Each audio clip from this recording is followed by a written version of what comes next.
lonesome, heals me when I'm broken, strength where I've been weakened, praise His holy name.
Connecting the community through gospel.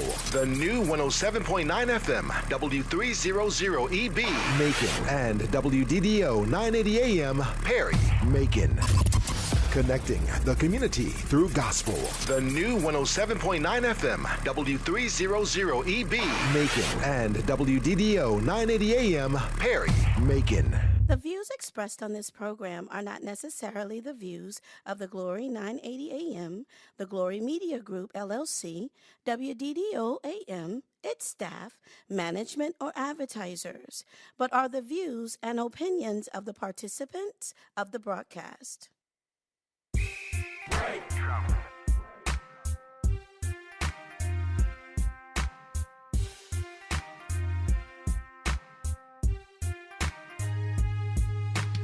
Ask Elaine, where to ask Elaine.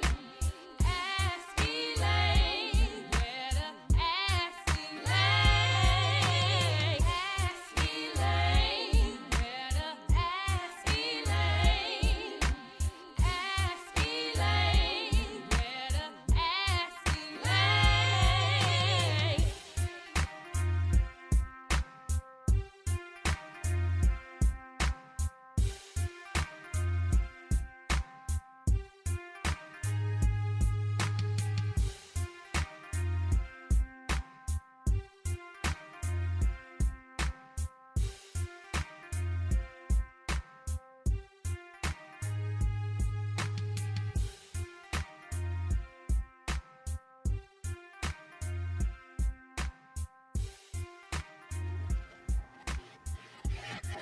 But hold on there.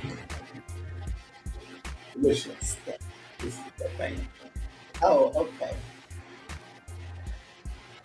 Well, welcome, um, Mr. Yeah. Before we get started today, we're gonna get the engineer to get us right. I'm trying to get some air. It's kind of warm today, and he tells me yes, yes. So I know all of you can hear us clearly now. Good afternoon, and welcome to Ask Elaine. This is your voice, Commissioner Elaine Lucas, welcoming you to the program. You know it's Wednesday, you know it's 3 p.m. We're going to be with you from 3 until 4. And we hope that once you finish with the program that you will have learned something that will be beneficial to you. We have two special guests today. One is our co-host who gives us some of his time from time to time to come on as the co host, none other than Pastor Larry Dunning. And our special guest today is someone that we've been telling you we were going to get on just as soon as he finished with the legislative session. And so last week, Senator David Lucas,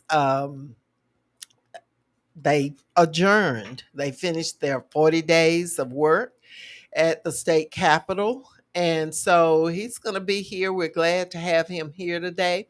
He's going to tell us about different pieces of legislation that came through the legislature this year, and the things that passed, the things that didn't pass, maybe that we should be looking out for so that we can oppose the good things, the good and the bad. We're going to talk about that today. And Pastor Dunning, you just chime on in. First of all, we're going to ask Pastor Dunning if he would do a little motivation for us before we start today's edition of Ask Elaine. Thank you. I'm happy to be here. Happy to see the senator and the commissioner. We want to say this is Holy Week for most Christians, and we focus on what Jesus did 2,000 years ago. And I know the world is full of trouble everywhere, Ukraine, you name it, United States, you name it.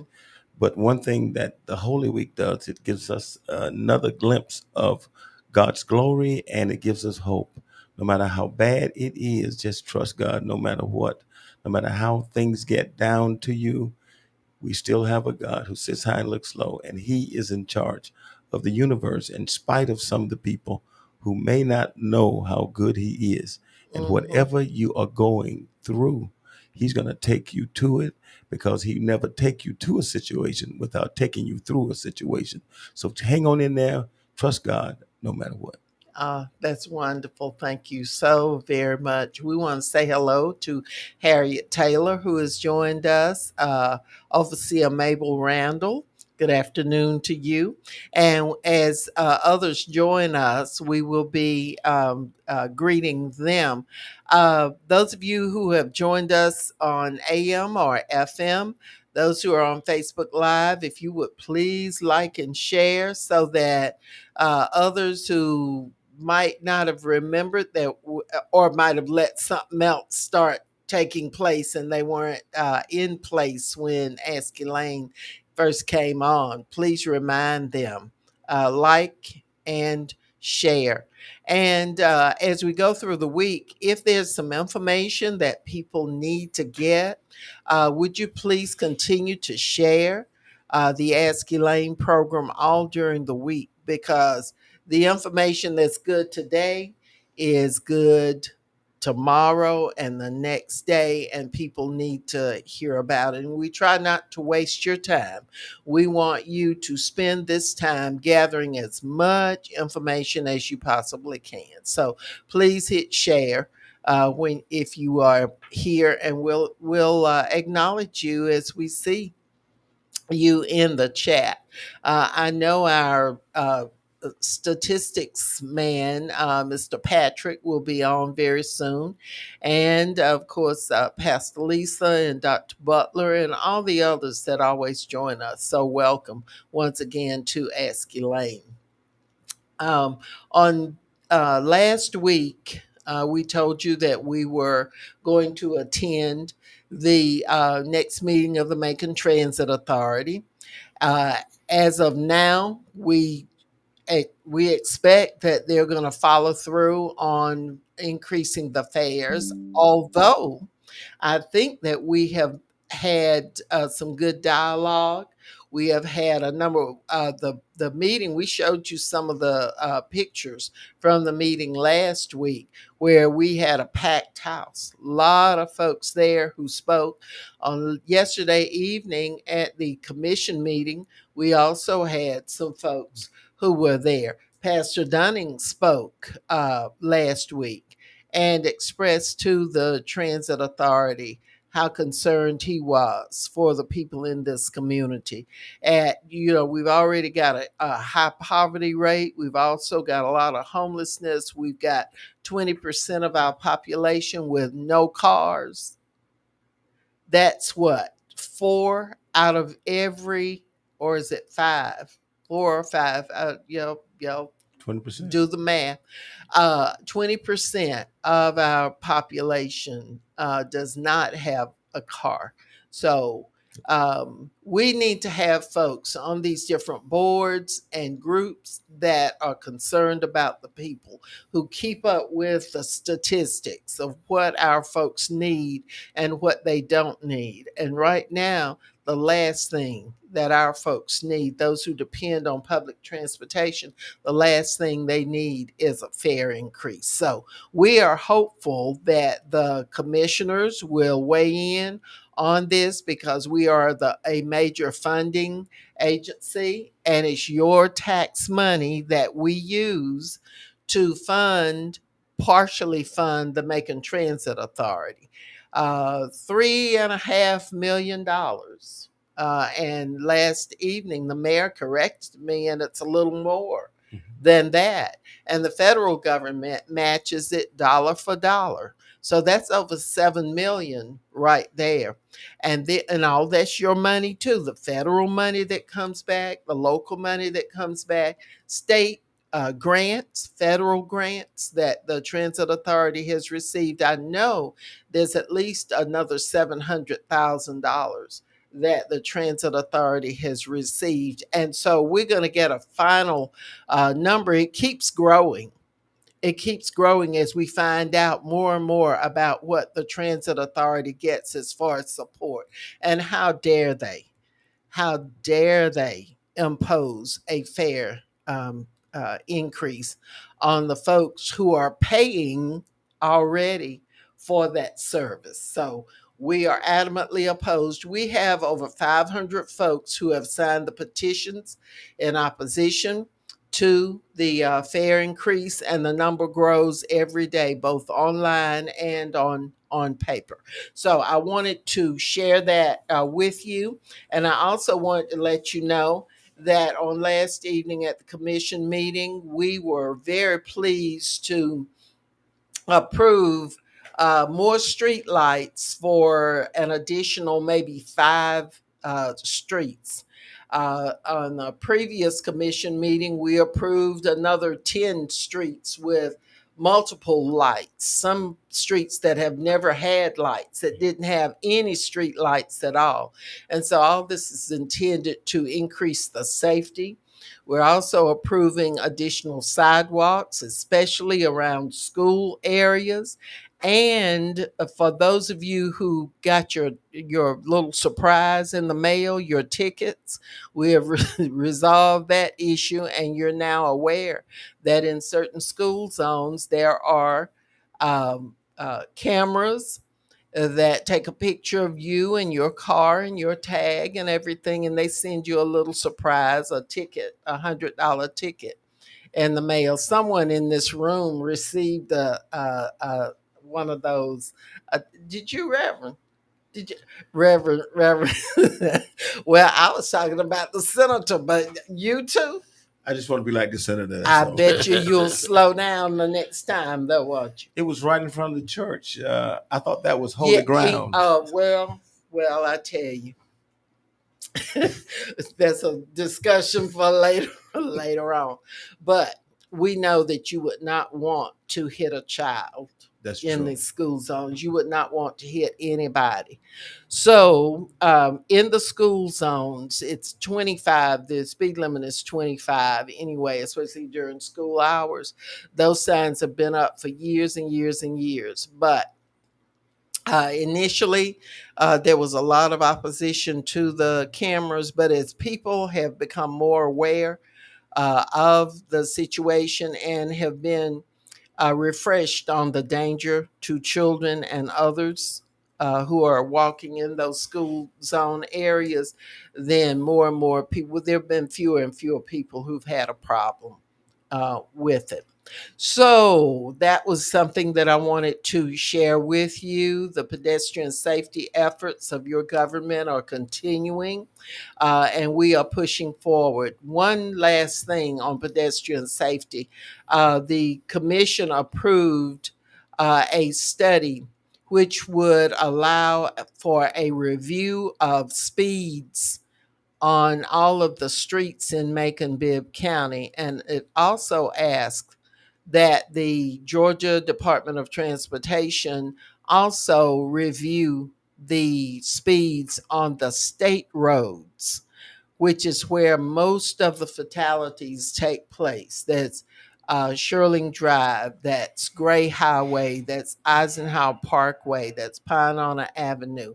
And there are one or two others, but on those state roads. And we're asking that they review their speeds with the idea of lowering the speeds. So that's a report on pedestrian safety and what your tax dollars are being used for as far as increasing the safety for you and for your family members on the roads of Macon-Bibb. So, want to let you know that if you have any questions, you can call us at 478-250-1444.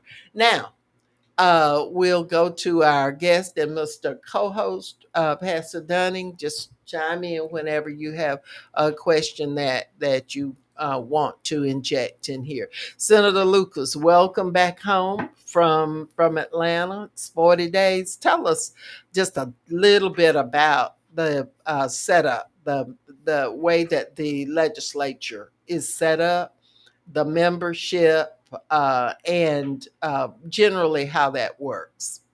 You get elected and you go to serve. and by law, it's 40 days during that session. Unless we get called back in, we in the 40 days and might get called back in a special session. But the 40 days were 40 days. As a Democrat, we got outvoted most of the time. Mm. Several things. You had a DA's bill, the Senate Bill 92, that basically tells the legislature can go in and determine what a DA is doing, and if they want to, they can file charges on the DA that they're not doing their job. So where'd that come from, though? Well, that basically came from Republicans. It's all about Donald Trump. Mhm. We saw the ex-president get indicted in New York. Hooray. And then there's also a case pending in Georgia where he got involved with the election. And had not the Secretary of State recorded it, he'd have lied on him too. Yeah, that phone call. I just want you to find me 11,000. What was it? 11,000 11,000 plus votes. Just one more than Biden has, so that we can flip this election. Yeah. Well, it is what it is. I mean, but we did some things. One of the things that we've got to do here again, we've got to fix our highways. Economically, trucking business is good. The bigger ships are coming into the port, and a lot of traffic is moving. And we had a bill excuse me, House Bill 189 that dealt with it. The governor had excused trucks up to 88,000 pounds, and that decree ran out March 11th. And so what some members who were in charge did was to take, like you take a compass and you put it in the center of Atlanta and you do a 120-mile radius around Atlanta. So if you carrying over 84,000 pounds, you got to stop outside and get somebody with another truck to truck you offload. Now, you got to realize you got these family dollars, the general dollars, and these trucks make several stops. But what you saw was a fight between urban Georgia and rural Georgia. And the truck weights were basically because log trucks and agricultural products. I had a problem with the bill. I fought the bill. I lost. But I hope the governor vetoes the bill because it discriminates in the sense that I don't know any watermelon trucks that haul dirt or gravel or asphalt. Mhm. I don't know any log trucks that haul dirt, gravel, or asphalt. And this is what you fix the roads with. So you were in favor of the higher The hi- truck weights because the higher weight that went to 88,000 pounds, which trucks coming from Florida, South Carolina, Alabama, they if you're in Florida, you go around Georgia, go to Alabama, go up to Tennessee, and come to South Carolina. That's what you do because you're overweight in Georgia. And what the law says is that if any container that comes from overseas that has a seal on it, they can run 100,000 pounds, irregardless. Doesn't make any difference. Irregardless, if it has a seal on it, it can run 100,000 pounds. My problem is that I have a lot of constituents that are truck drivers. They own their own running rights. And then there are a lot of guys that own dump trucks that work on these highways and byways for us. And when you limit them to what they can do, then that's what you call payload. And they get paid by the load. And so you have discriminated against these folks, say for agriculture. And what they were saying is that the bridges can't hold. Well, we need to fix the bridges. yeah. You know, this matter's been around at least 20 years that I've been up there. And we just got to find a way to do what we need to do to fix our bridges so they'll be able to carry the weight. But the other thing is I had folks from county commissioners, and they were opposed to it. And so what I posed to them, look, we don't grow pine trees in the city. They grow in the country. You don't get your money in the digestion until them pine trees are cut. Then they got to come out your rural area to hit the road to go to a sawmill or somewhere. So you're complaining about it, but you don't get money into your tax digest until the trees are cut. And so you know you can't have a one-sided argument Yeah. about it. And it's about people living and making a living. And these folks are paying their bills. They got families to take care of.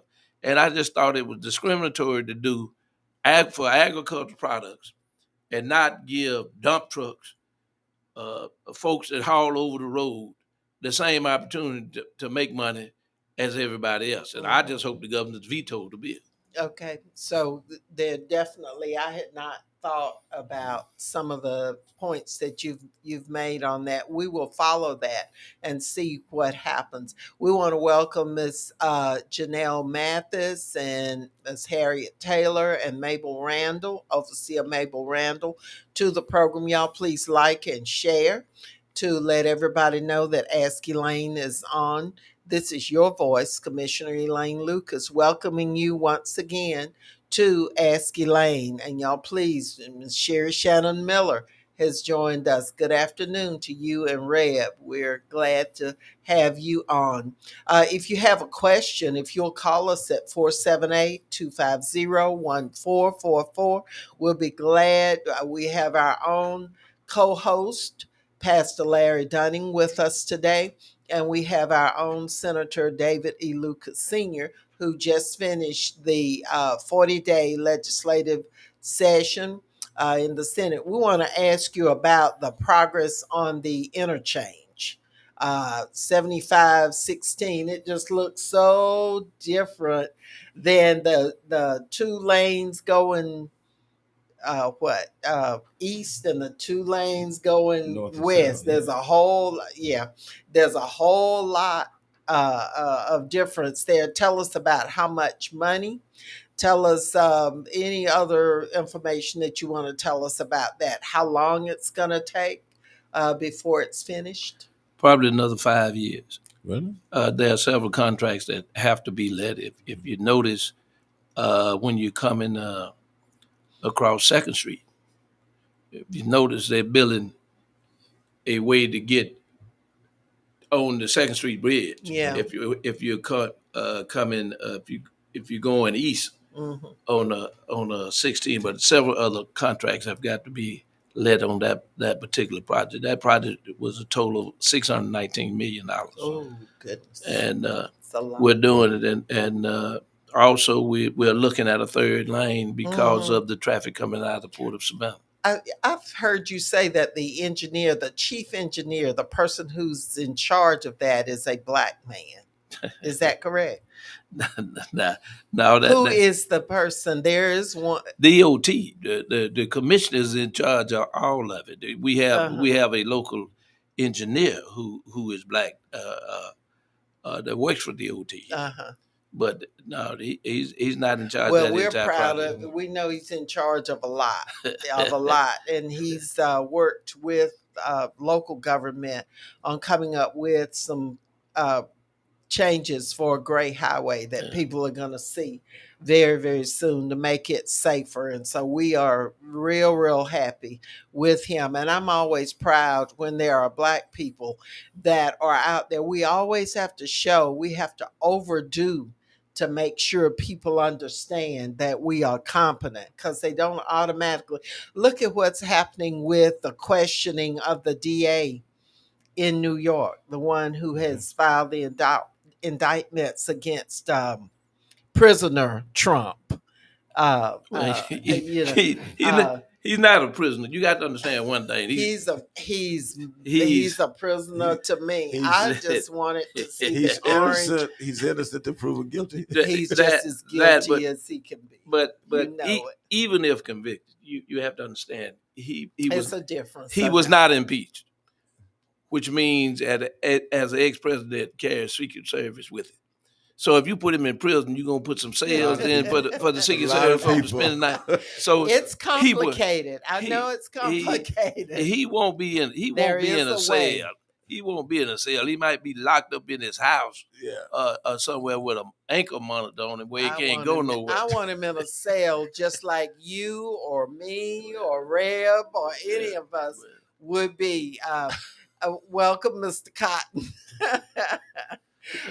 We want to welcome Mr. Cotton. My sister Nita is on. Good afternoon to you. And let's see, Pamela Ham. Good afternoon to you. That's a new person. I've not seen that name. Maybe you've been watching or listening and you just didn't comment. But we want to welcome all of you to this edition of Ask Elaine. We have our co-host, Pastor Larry Dunning, and we also have our very special guest, our own Senator David E. Lucas Sr., who is approaching almost 50 years serving us as a member of the House of Representatives first, and now as a senator for the last, 12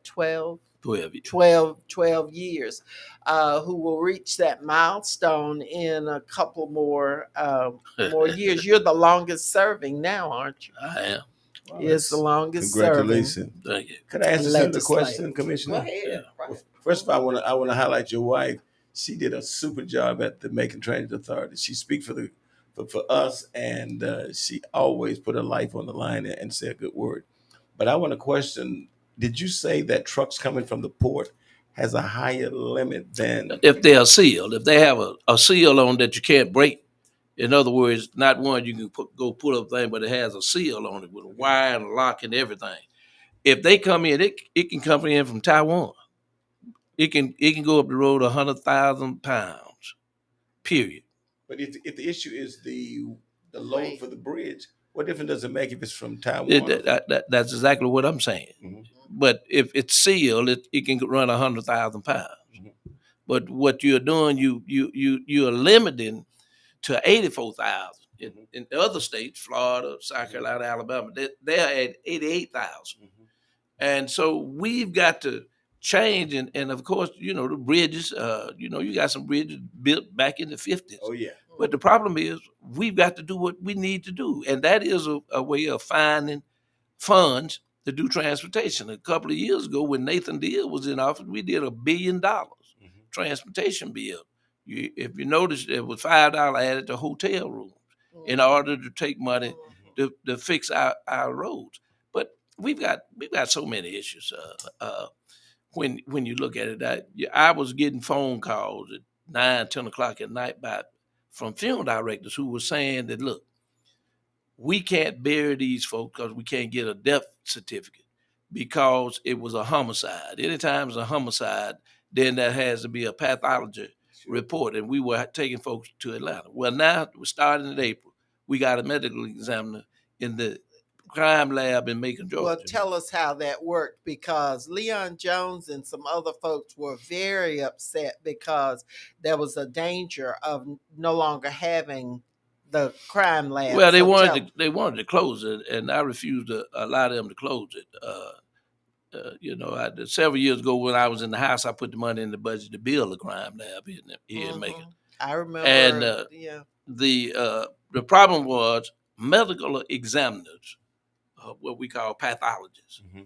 They're worth their weight in gold. You don't have that many graduating, so they can basically name their price when they ever go to community. Yeah. With this new GBI director and the new chief medical examiner, I was able with Blake Tillery, who's chairman of appropriations, he worked with me. We put funds in the budget that could only be spent in Macon, Georgia, and we still couldn't get a medical examiner.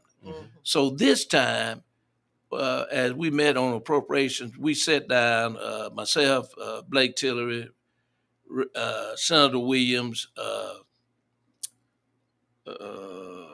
John Kennedy, and we all made a concerted effort that we would get a medical examiner and basically open the Macon Crime Lab back up. So at the beginning of April, it's fully funded. Plus, we put about $2.5 million in bonds in case we needed money to buy any more equipment or that kind of stuff, because it'd been closed a couple of years. So basically, you have made sure that Macon is served. Right. Macon is in the center of the state. Well, And it does not make sense that we would not have a crime lab or anything, but that shows how people can work together across party lines, because I heard you name some Republicans that you worked they with. in charge.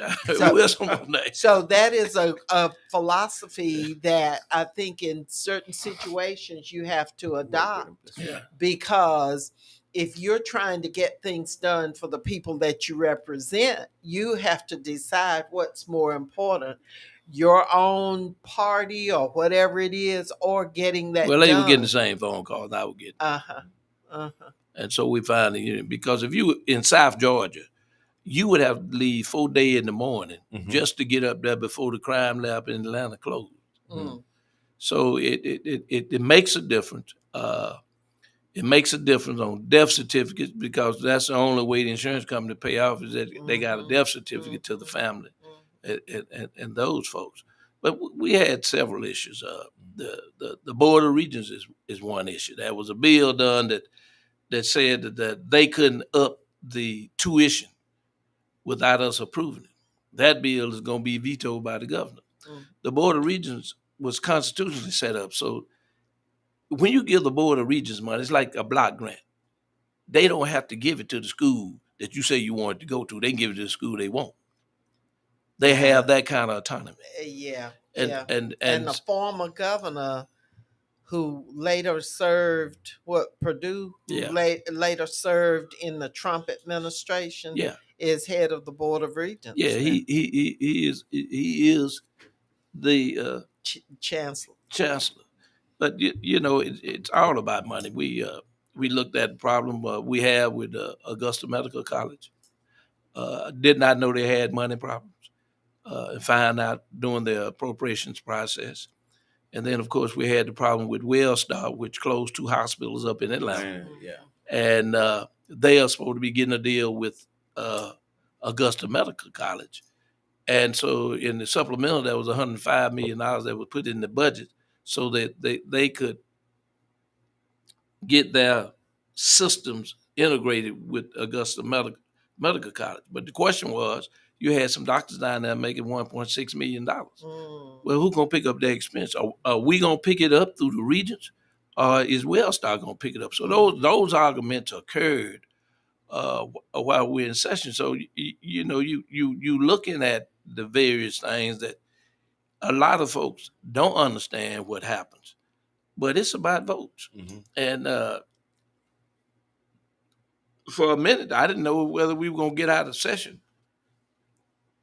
that Wednesday or not, because the House had not approved the conference committee report on the appropriation bill. The budget. And our job is, once the budget over with, it's over with. Yeah.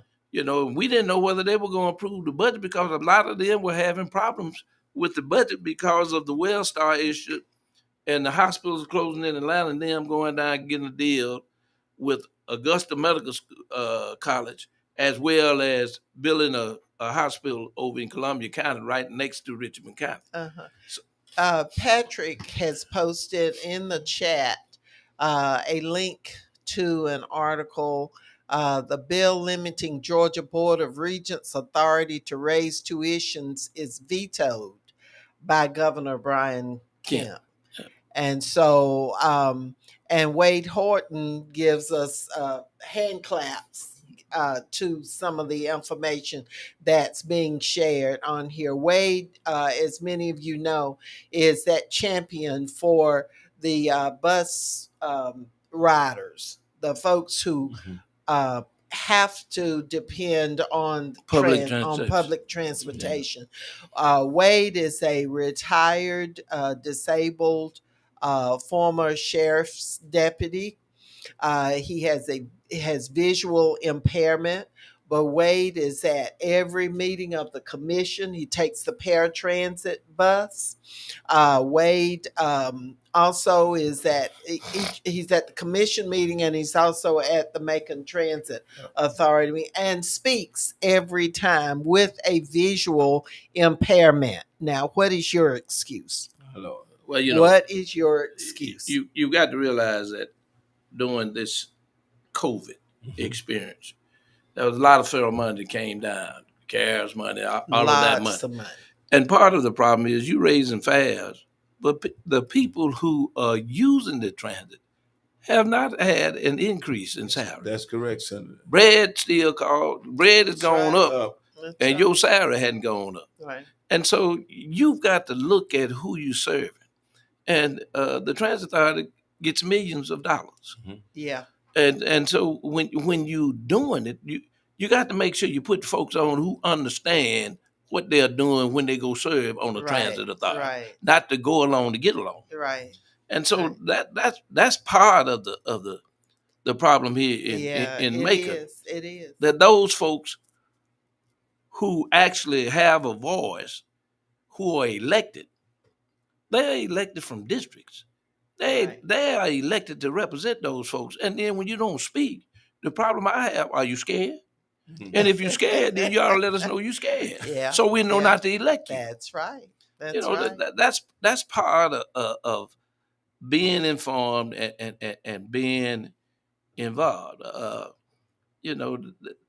This thing with the Board of Elections, they brought it to me after the fact. They signed the bill without my signature and talking about what they were trying to get introduced. Well, tell us what that. The crossover day has nothing to do with local legislation. It was local legislation. I looked at it, and as far as I was concerned, it was a no-win situation for the Board of Elections. What has always happened in Macon prior to, you had a city and a county. They made the recommendation, and their recommendation was approved by the city For and the county election supervisor. for the election supervisor. They didn't have to do that. They had the authority because the employees down there were being paid by the county and the city. Now they are paid by the county. And you know, you looking at I'm gonna pay somebody to turn around and sue me, and I'm gonna pay for them suing me. You got to be you've lost your mind. You know, and we had a bill to deal with up there, but folks mad with What folks in the delegation mad with folks that helped run Bill County, and they wouldn't sign. Not me. They wouldn't sign it, so I left it alone. You know, I voted for it when it left the Senate, but I left it alone. There were all kinds of things. So now we're at a situation where there's no legislation. We fall back on the 1969 bill that's still in place that needed to be updated. That was what that new bill was going to do. But there was some conflict. That was there, dissension in the delegation as far as doing that bill. You know, and I left it alone. Yeah. Well, that whole issue is going to be resolved by there is a lawsuit. Well, you going to court? Yeah, and I have a feeling that the legally it's going to end up finding in favor of the county because the county funds all of these different entities, and everybody has to report to someone. And so the bill has in there where the election supervisor reports to the county manager. That doesn't happen. The bill that never passed, so there ain't no bill. Well, but I'm The talking about proposed bill. what was proposed, and so that is what is in it, and I think ultimately that's probably what's going to take place. It just doesn't make sense that if you're paying the bills, that you would not have a say so. But we'll just wait and we will see what happens. My only concern is that we have elections coming up next year. We have the presidential preference primaries coming up. We have the election for mayor and for all 9 of the seats on the commission, plus all of the state representatives, the state senators that represent us in Atlanta. All of those seats will be open. Some will have incumbents. Some, especially on your commission, there are 4 of us that are term limited. So there won't be an incumbent in those particular races. So those of you who are thinking about running, who have given service to the community, you need to start thinking about if you are ready, willing, and able to run, if you're involved in some stuff now, because I'm not going to support you if you haven't ever done anything. And you step up and you say, I want to be an elected official.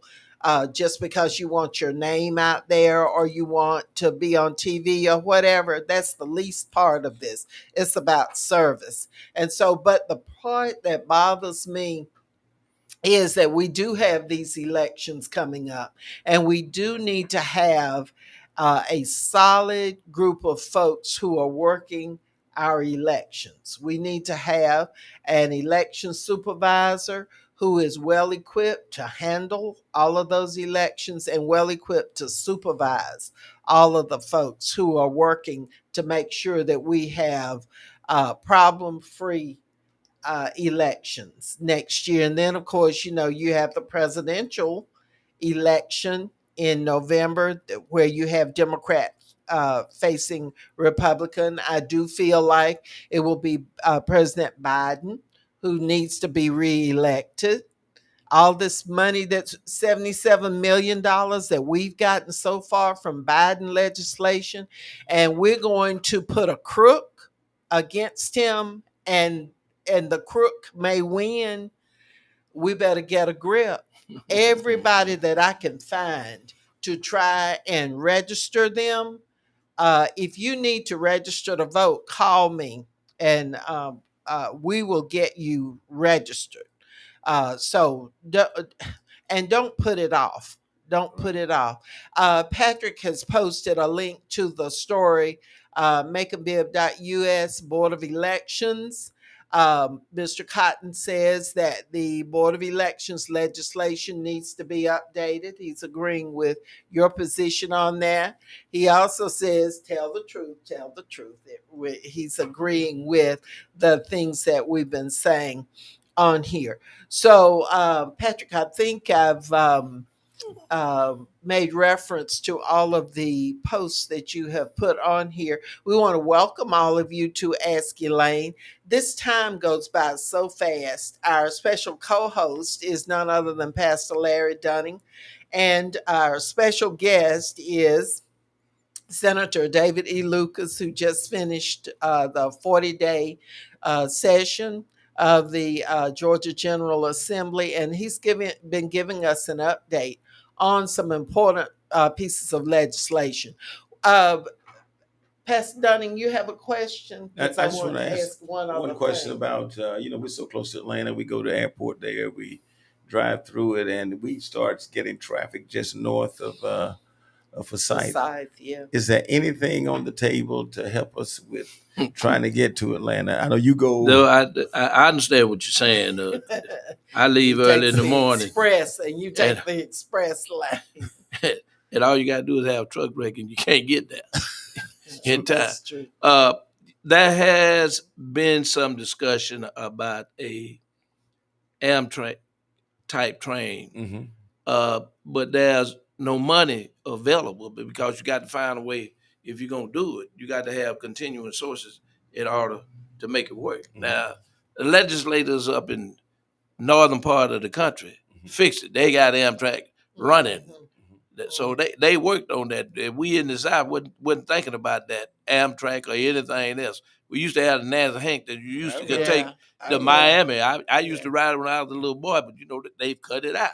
Yeah. And so we don't have those luxuries down south, as I would say. They've been trying to run a train from Atlanta to Macon, Savannah, but there's been no success with it as far as the funding for it. So what about the federal legislation coming out of the Biden administration? Still got to have funding. The state's got to come up with how you gonna fund it. You get the initial funds, but how you gonna fund it? How you gonna keep it running? While I'm here, I would love to Be sure to speak into your microphone. Offer my condolences to Reverend Glover, who lost his mother. Lost his mom. And the Stubbs family, they lost one of the brothers. And then Joe White. Joe White's family. And then Mike Hagerbrook, who was a big time singer here in Macon with Just Friends. He passed the other day. And then, of course, Ira Moe, we call sport. He lost his mother last night. So I like to send out our condolences to them and offer our prayers to those families. Right. But when you get back to Macon, Georgia, we still are not doing what we ought to do. The figures show that we are a majority black community. Talk to us. The figures also show that we don't turn out to our numbers. Oh, you preaching now. And part of our problem is we don't turn out to our numbers. You would not have to have these discussions if we were voted, because folks would understand. That's right. That come with if you can't help us, then we can't help you. And so we need to understand it's time out for us to got to beg. We got to pay somebody to take you to the poll. You tired of we got the folks out there, we paying them, and you still won't show up. That's right. And so part of the problem is you have these problems when you don't show up and you don't speak up. And so what I look at is I'm tired of folks that always talk about, they ask me, when you gonna give it up? I said, when you learn how to do something. That's right. The problem is I don't have to eat dinner with folks. I can buy my own dinner. That's right. And so what we need are folks who are not scared to speak up. Absolutely. And see, when folks are able to take other folks that look like me and you and get them to criticize me or the other elected officials, but they ain't doing nothing to help us. And see, we need to understand that this thing goes a long way. We need to understand where we came from, Right. what our history is. Yeah, Patrick has posted that 30,000 African American Black folks, Bibb County voters, did not cast a ballot last November in the Herschel Walker Dr. Warnock election. 30,000 of us Black folks who were registered did not cast a ballot. That is a problem because other folks look at those statistics, they look at those numbers, and they say, well, they probably aren't going to vote this time. So I'll run a Trumper. I'll run somebody else because you got nonpartisan elections in a lot of cases. So I'll run somebody, really a Trumper, but he doesn't have to say, I'm a Republican, I'm a Trumper, or whatever. And you can run. They don't say what party or what their ideology is. They run, they fool you, they get elected, and then They vote the way they want. they vote the way they want to vote. So 30,000 of us didn't vote in the Warnock Herschel Walker. Now, what bigger contrast could you have than Herschel Walker? Who have you heard from Herschel Walker since he lost? He left on the train to Texas, left on the plane that night after he lost, and you have not heard his name since then, have you? No, ma'am. And there were some Black folks that voted for him too. Shame on you. Shame on you if you voted for that. Yeah, well, the law is that you don't have to live in the district. In federal elections, you don't have to live in the district. But common sense and just decency says that you're a longtime resident of the state that you're running to represent as a U.S. senator. So that was insulting. But 30,000 of us didn't care. Vote at all. Wow. Did not vote. Did not vote. Can I say something? Yes. I just want to say amen to Pastor Lucas and Evangelist Lucas. Y'all preaching today. Yeah, be shy. But I do want to say something. Take up a collection. Term limits, Senator, what are we going to do without the evangelist Elaine Lucas somewhere in government? I don't want to be here and make it if she's not going to be There's somewhere. Somebody who can run and represent and not be scared and have a legacy of service. Well, you know, and I'm flattered that you would say that. But we tried to tell our folks about consolidation and making talk. Yeah. And so that is a done deal. We're not going back and create a city. So you have to do what you need to do. I mean, when you look at Richmond County, the sheriff looked like me. The mayor looked like me. Bunch of commissioners looked like me. And they went out and they voted. Yeah. And so they don't have to do a whole lot of arguing about what's going on because folks know they vote. And if you want to be in office, you got to get them votes. And so, you know, our problem in Macon, Georgia is that we got folks all over the place. We don't believe in backing what I call us'em. You know, we believe in doing everything. There's a word I use. I call it Negroid the jealousology. You know, you never done anything. Yeah. But now you want to show up. And what you want to show up is to get the jelly. But did not get out and help prepare the fruit to get the jelly. Got to get this fruit. So So Negro we jealousy. jealousology.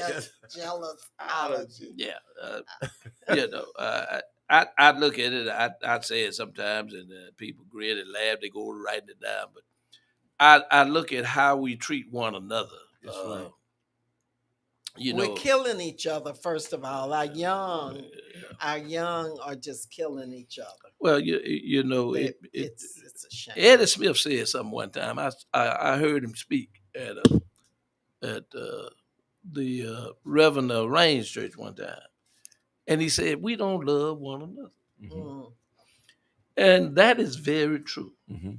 I talked to some young men this morning at the jail, and I told them that you made the decision to be here. Don't blame somebody else. You made that decision. Now, what do you do about getting out of here? Mhm. And what are you going to do when you get out? Mhm. If you got a GED, most of them had a GED. You go to trade school. I know plumbers make more money than school teachers. Mhm. Mhm. Cause don't nobody want to be messing up with it. That's right. But you guess what? Plumber go make that money. That's right. Go take him a shower and clean up. And guess what? You got money. He, Got that money. he got that money. That's right. You know, if you're a carpenter, you go out and be a carpenter.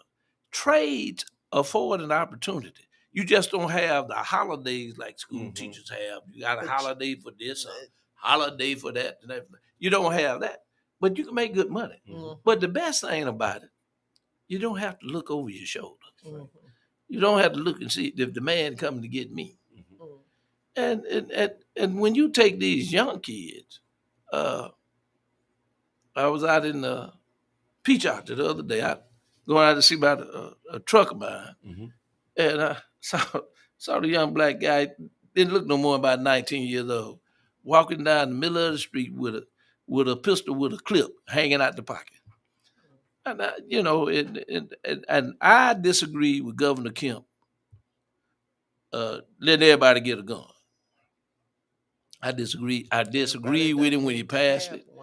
I think that some folks might have mental problems, and we need to know it. Right. Not you be able to go get a gun. All you got to do is have an ID, and you can buy a gun. Mhm. But they don't know whether you've been a criminal or not. Mhm. You know, so that's part of our society. It's happening all around the country. Saw the Democrat won up in Wisconsin, the Right. judge. The judge. You know, It's so gonna make a difference there. Republicans are losing this philosophy that they Thank have. goodness. This philosophy that they have, and them backing Trump, who was crazy as the president. He is. You know, He is. he's Have caught. you ever seen anybody who's on trial? You get perp walked. You get to walk in, and everybody's looking at you, the criminal, and then you leave, and you go home and have an event, and you talk about The judge. the DA, the one who will be your DA in Fulton County. Mhm. You talk about their families. You post pictures, and your children post pictures. How crazy are you? Half of what he has done, any one of the things. All that you he's got to do done, is look at New we'd York. be under You the didn't- jail. You didn't see them crazy folk going to New York talking They about sure guns did. and tearing They up sure nothing. did. Because they were there waiting on them. Now, Because Mayor Adams and his 38,000 police. police force, Yeah. they were ready. They were ready, and they said, "Y'all just come on up here acting crazy. Yeah. We'll show you how to get home." And they stayed home. They had enough sense But that to was- stay home. There was one little girl from Rome, Georgia that showed up. Oh, Marjorie Taylor Greene. She's a special kind of crazy. She's a special kind. The only hope is that Trump picks her as his running mate, and that moves her out of that congressional seat, and then somebody less crazy than she is runs and wins that seat. That's the only hope. That's the only hope, because there's sure some crazy folks. And Santos was up there, Yeah, he was there. Yeah. and I didn't write that's that one. just look. You got a bunch of crazy folks up there. Yeah, a bunch of them. But you didn't have folks with a little bit of sense. Those that are sitting there who voted for Trump, they were at home safe and secure, because they didn't want to. Things were changed. Look, some people don't play. So you can try all your stuff, but some people do not play. And Mayor Adams, we want to congratulate the newly elected mayor of Chicago too, who replaces Lori Lightfoot. I think first Black female mayor of. Unfortunately, she didn't make it out of the primary, but a Black man who is an educator and who has a wealth of experience was elected in yesterday's runoff to become the new mayor-elect of Chicago. So we want to do a big salute. Mr. Cotton says that Marjorie Taylor Greene didn't stay long. She got an argument with a black guy minutes. up there at the thing. When she got out the car, she was in an argument with a black guy. Yeah. And he was telling her, you need to go back to Georgia and take it with you. Yeah, right. About 10 minutes, she was on the ground, and she got back into her white car, of course, and went on down to Mar-a-Lago and was there last night with Trump. Who, whatever he said, I don't know. Y'all gonna have to translate it for me because I didn't understand it. No, this time goes by so fast. We're gonna ask, Reverend, have you got some closing remarks? And then we're got about a minute each. Very quickly, I'm just delighted to be here with two great leaders of our community. Y'all love people. You're on the front line for them. You speak when they don't, even though, as senators say, we don't do what we're supposed to do. I just hope some way, somehow, we will inspire people to do better than we've done in the past. Yes. Senator, thank you so much for being available today. Closing remark. Good day. All right. We thank you for your service, and we thank you, Reverend, for your inspiration, and thank you for being an advocate for the folks who have to ride transit. And y'all let folks know that you want them to support keeping the rates the way they are and not increasing the rates. Could you quickly tell, is there anything else we can do? Those who haven't signed the petition, please sign. Let all of the commissioners know that you oppose it and you want them to remove your tax money if the Macon Transit Authority imposes those fare increases. You tell them that. You tell them that because you voted for them. All right. Thank you so very much for tuning in. We appreciate you being there. This has been your voice, Commissioner Elaine Lucas, and we will see you again right here next Wednesday at 3 p.m. for another edition of Ask Elaine.